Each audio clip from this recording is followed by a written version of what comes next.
Hey, what's up guys? This is the Huawei P20 Pro, one of the most exciting camera phones, and it records video in 4K resolution but doesn't have any stabilization. So follow me around, let's demonstrate this.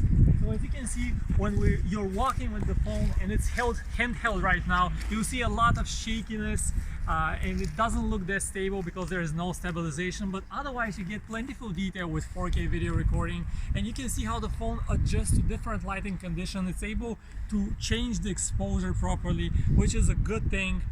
And the next thing that we'll do is I'll step out of the frame to test how fast the phone is able to switch focus. And here's my hand. Let's see if it can focus on my hand, then on the background, then once again my hand on the background. Let's do this quicker. My hand, the background, my hand.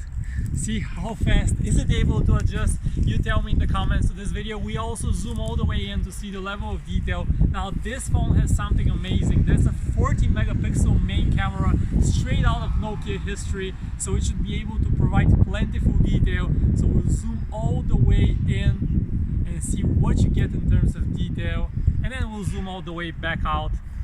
So this is a quick demonstration of the camera on the Huawei P20 Pro. Thanks for watching.